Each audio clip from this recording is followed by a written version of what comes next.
Hello, my name is Boris Allergan. I'm on the RippleX growth team. I'm responsible for a lot of our DeFi partnerships. I want to thank you for attending this discussion between myself and Dr. Timothy Milovanov. Forbes ranked Dr. Milovanov as one of the top Ukrainian economists.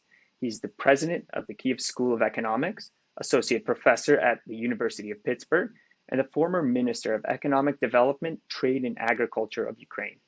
Dr. Milovanov, thank you for participating in UBRI Connect. Thank you. It's a pleasure, really, to be with you today. The pleasure is ours. And we have over 50 universities who teach and research blockchain and crypto attending this conference, so it's a rather sophisticated audience. We want to generate a better understanding about how Ukraine, which is in the global spotlight, is harnessing this technology. And maybe to start, really like to get a sense of your personal journey in crypto and blockchain. How did you start paying attention to crypto? What was that journey like? First, I regret that I started paying attention too late, okay? Not in the sense of even, everyone talks about money and how, uh, you should have bought the Bitcoin when it was worth nothing. It's like, no, it's just in terms of thinking. So I'm a game theorist, I'm an economic theorist, and I'm an economist, so Western trained, so I believe in free markets. And to me, decentralization is the substance of the future, actually substance of today's world, competition, challenge to the authority, and finding ways to ensure commitment, ensure contracts, ensure memory in a decentralized way. That's what's important. And I think blockchain is a fantastic technology to do that, to create memory in the system, in the world, without centralized authority. And so the governments can't abuse it by changing it backwards. I remember in the 90s, I was doing a little bit of business in Ukraine, and we had the IT department in one of the manufacturing plants. And they would just go back and change the records. And certain companies always had a positive balance, and others were just getting more and more in debt. And that's how they would commit fraud. They would go in the database and change the records. You can do a lot of things. And in developing democracies and in authoritarian regimes even more, that's what the governments do, or that's what people with vested interest and access. So I thought, it's impossible to do it in blockchain, but it was hard for me to believe that it was fantastic. It was like fantasy. It cannot be true. So I started studying it. I took some courses. I've written some papers. I taught a course or two, but from more of a strategic mathematical perspective, games theoretic perspective, not from a financial perspective. And I've learned how much potential this technology has, and it was fascinating for me to observe the journey. But then, the question of the user case has always been there. I think the war in Ukraine has both forced the adoption in practical terms, not necessarily in legal, and also created new fascinating user cases. Some of them are hilarious, actually, just the opposite of what you would expect. But we'll see what comes out from it. I think the future is bright, by the way. Yeah, that's space is moving right at the speed of sound. Thank you for sharing a bit of your journey and how your path was to learning crypto. But taking a step back, even before the war, Ukraine was one of the top countries for crypto use worldwide based on the number of crypto owners, businesses that accept crypto, developer community, people building with the technology. Can you tell us a bit about Ukraine's path to adoption use? Why is crypto and blockchain so popular, so widespread in Ukraine even prior to the war? That's a good question, which has answers on three levels at least. But it's like almost every political leader, businessman, owner, Forbes 50 or 100 list. They probably don't admit it, but those who I know privately, they do have an app on their phone, and they're even trading a little bit in crypto. or saving or just playing with it. They're curious, okay? People are curious. And so the adoption started. It happens in young democracies, like Ukraine. Ukraine is a teenage democracy, in my view. So people are eager to experiment and they try everything new. So in that sense, the you know in the U.S. I often would get a reaction from people, an extremely conservative reaction. Oh, it's illegal, or we're gonna get in trouble. That's a fraud. It cannot be true. In Ukraine, well, it cannot be true, and maybe we'll get in trouble. Why not we try? We have to find out for ourselves, what it is. And then, people try and see it's not so bad. There are interesting things. It's not quite clear how to use it, or what they can do with it, because then it actually requires investment and knowledge, and it's not always that the apps are, kind of easy to bring to the conservative legacy system of the economy. But I have a lot of friends who are top, Forbes owners of businesses, and they're just so curious. They're just doing it, even though the guys are like 70. So I think there's this vibe of experimentation in Ukraine. And we had a lot.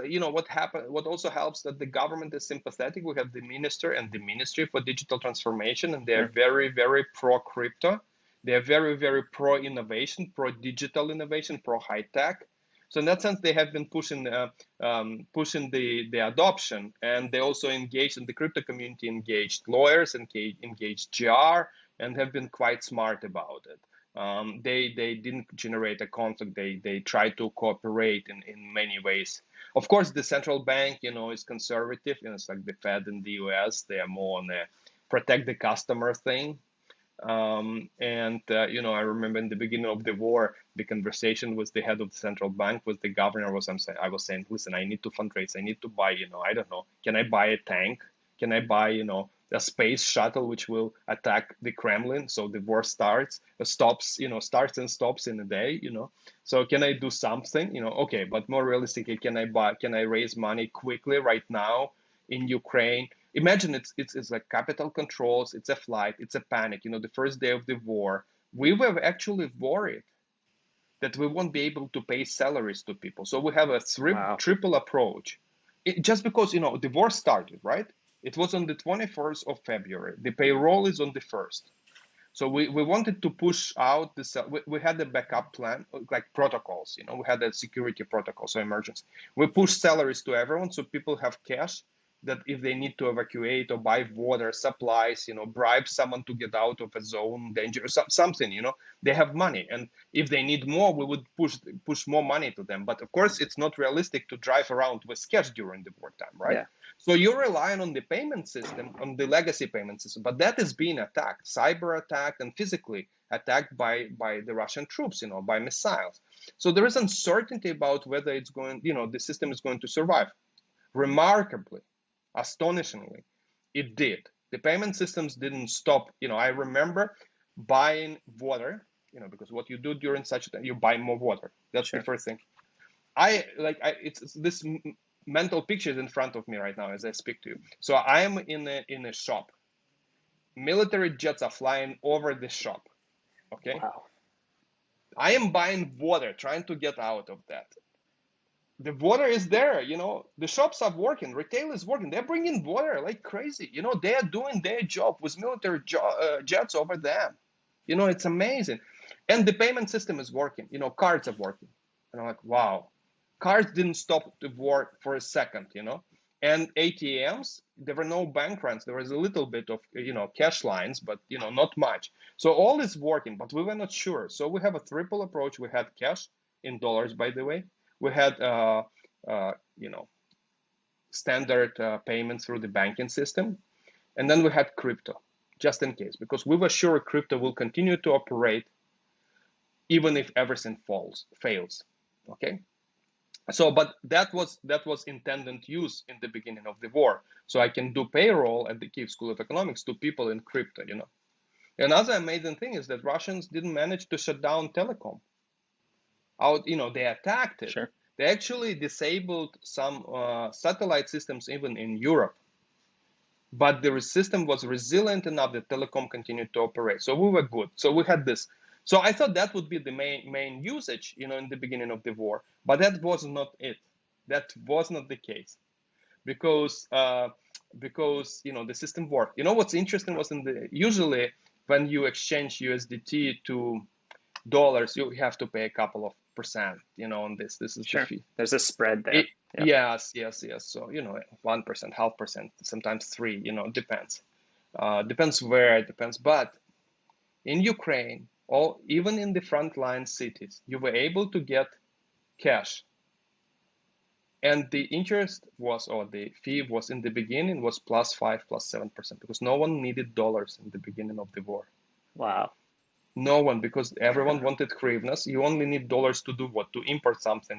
That's not what you need right now to buy something in a shop domestically. Domestic economy. In the beginning of the war, the central bank complained that they had these billions of dollars in cash. They wanted to get it out of the country because to get it in kind of, in not in cash, so they can transfer it in the banking system and buy weapons or something from outside. No one needed cash. So the cash, actually, if someone was taking cash from, everyone needed crypto. No one wanted cash. But I thought that was the main use. But it turns out that the main usage case in the beginning of the war was not that, but fundraising.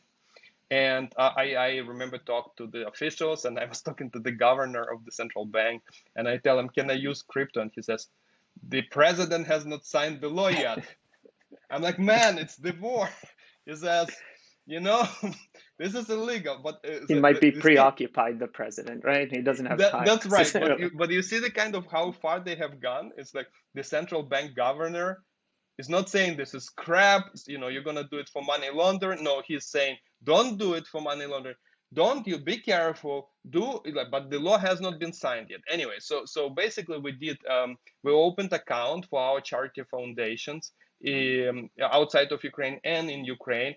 Did KYC, opened them in official exchanges which are licensed, and we started raising money. And it was in the beginning that was a very fast way to get money, because even okay, someone has money in New York and wants to donate to Ukraine. The Ukrainian banking system is working, but the New York banking system is freaking out, Yep. just in case, right? Just in case. They say maybe we ship it there, but it doesn't work. We don't know. We don't want to. Like if you wanna send $1 million or $2. DC, New York, Boston banks start asking questions. Why are you sending into the war zone Yep. this amount? And that's not a typical operation. And they got all the flags, and it's gonna be worked out, but it's gonna take time, and that's what you need. That's what you don't have in the beginning of it. That's when people, and I think it's true, actually, it's gonna be true for any emergency situation. Let's say a hurricane. The legacy payment system will be conservative because it doesn't know whether everything is working, even if everything is working. Yep. But the decentralized payment systems will work as long as there is sufficient adoption domestically. So I think that was a fantastic use case. And I think our government had a crypto fund and our crypto community, and they raised millions of dollars. You guys at Ripple donated, gave us about $500,000, and it saved lives at that point. That allowed us to buy medical kits for civilians and for defenders. And that helped us. People basically were dying because a bomb, like no one knew what it is. And it's like, it's not your typical medical kit you need. People were dying from the blood loss, just basically from wounds. And if you can stop wound bleeding quickly, you save people. And $100 could save a person. And so it was a fantastic investment. And it was done fast. That's what mattered. So I think that forced the adoption really in Ukraine. And now the government is proud that the infrastructure is there, that have been able to raise, hundreds of millions of dollars through crypto community, and in that way, I think we all participated in humanitarian effort. Yeah, and very much proved kind of the created kind of this golden use case for crypto that was accepted and accepted real use case, and we're honored that we had an opportunity to participate with the KSE's funding efforts as well.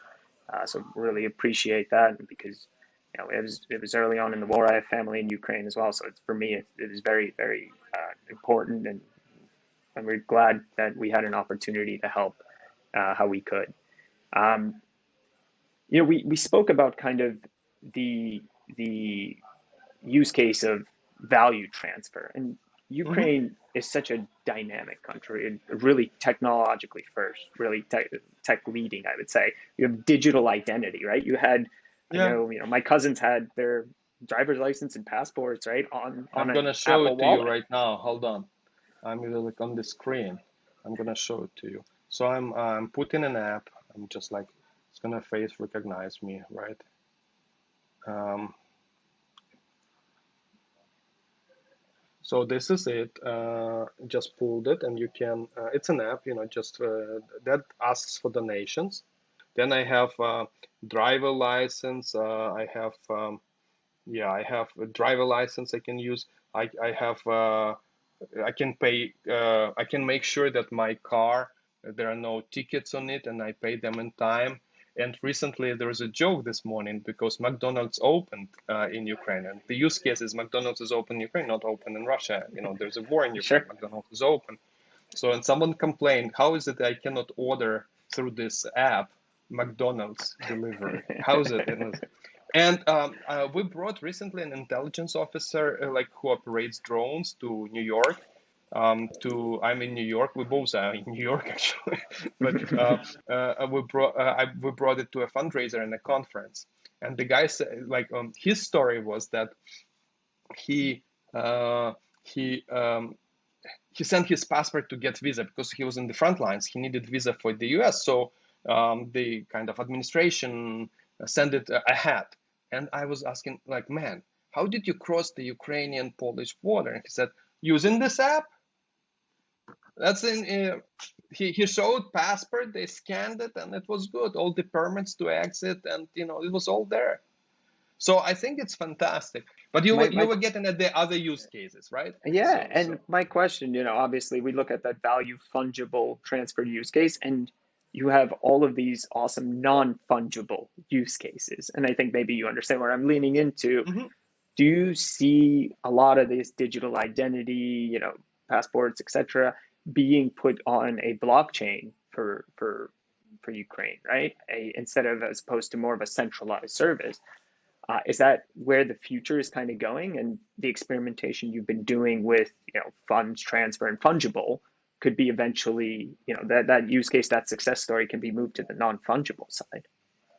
So what I've learned during the war experience in terms of innovation of not even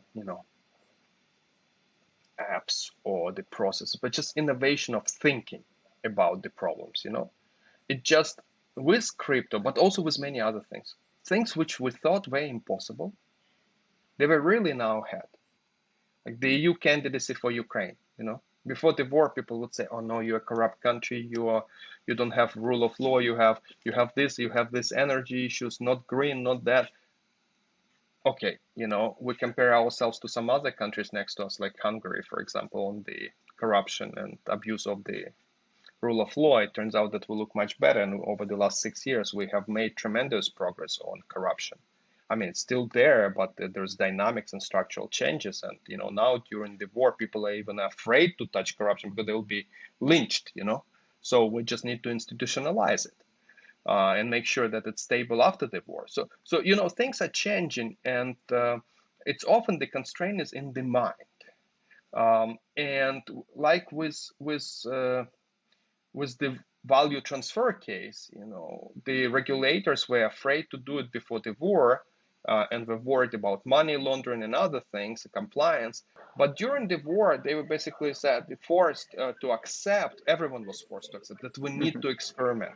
And then the conversation moves from stereotypes or theoretical discussions, often justified, into practical terms. Okay, did I have people around me trying to abuse the Kiev School of Economics ability to work with crypto? Yes, absolutely. People were offering bribes to us to money laundering, of course. And the monitoring is in its infancy, but 3-5 months later, we have a lot of investigations and verifications by the law enforcement. So it's there.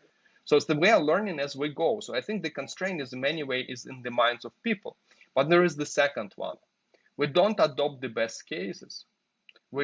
Base technologies. What we do is we adopt, and everyone knows it, I guess, but you think about it for a second, you're going to adopt what is the most convenient in the moment. We need to make payments, we need to make them fast, we adopted crypto.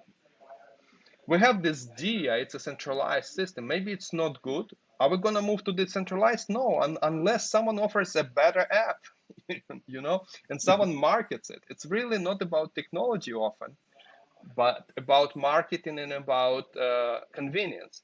But the truth is there, during the crisis times, better technology wins because that's where the fundamentals are revealed.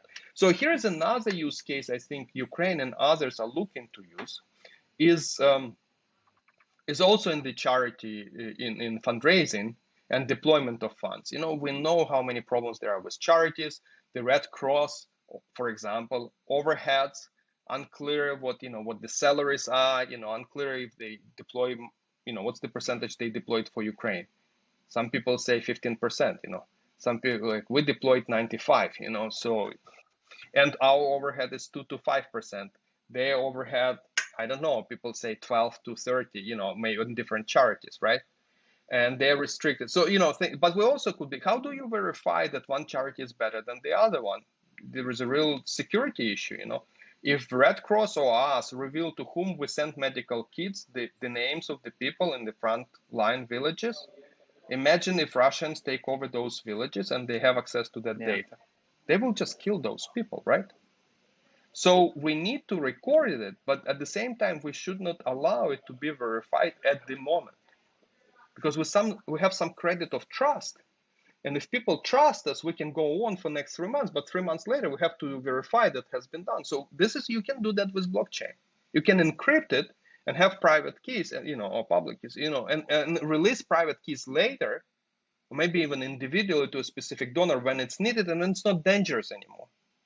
So I think the use is there. The barrier for adoption is higher because we need to create the apps. And, in fact, Casey has been talking to some, and maybe we can engage in the conversation with you, but maybe with others too, with the community, if we can create something like that for the philanthropy market that protects, think of hunger victims, think of sexual abuse victims. Do you want to reveal their identities, who you counseled? No, you don't.